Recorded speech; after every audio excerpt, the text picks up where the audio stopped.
The honorable member for an opinion. ಮಾನ್ಯ ಸಭಾಪತಿ, Canada ದೇಶದ ಸಂಸತ್ತಿನಲ್ಲಿ ನನ್ನ ಮಾತೃಭಾಷೆ ಕನ್ನಡದಲ್ಲಿ ಮಾತನಾಡಲು ಅವಕಾಶ ಸಿಕ್ಕಿರುವುದಕ್ಕೆ ನನಗೆ ಸಂತೋಷವಾಗುತ್ತಿದೆ. ಭಾರತ ದೇಶದ ಕರ್ನಾಟಕ ರಾಜ್ಯದ ತುಮಕೂರು ಜಿಲ್ಲೆಯ ಸಿರಾ ತಾಲೂಕಿನ ದ್ವಾರಾಳು ಗ್ರಾಮದ ವ್ಯಕ್ತಿಯೊಬ್ಬ ಕೆನಡಾದಲ್ಲಿ ಸಂಸತ್ ಸದಸ್ಯನಾಗಿ ಆಯ್ಕೆಯಾಗಿ ಮತ್ತು ಕನ್ನಡದಲ್ಲಿ ಮಾತನಾಡುವುದು ಸುಮಾರು 5 ಕೋಟಿ ಕನ್ನಡಿಗರಿಗೆ ಹೆಮ್ಮೆಯ ಕ್ಷಣವಾಗಿದೆ. ಕೆನಡಾ ದೇಶದ ಕನ್ನಡಿಗರು 2018ನೇ ಇಸವಿಯಲ್ಲಿ ಕೆನಡಾದ ಈ ಸಂಸತ್ತಿನಲ್ಲಿ ಕನ್ನಡ ರಾಜ್ಯೋತ್ಸವವನ್ನು ಆಚರಿಸಿದರು.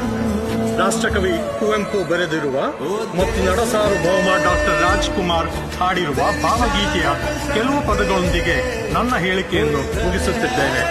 ಎಲ್ಲಾದರೂ ಇರು, ಎಂತಾದರೂ ಇರು, ಎಂದೆಂದಿಗೂ ನೀ ಕನ್ನಡವಾಗಿರು. ಧನ್ಯವಾದಗಳು ಸಭಾಪತಿ.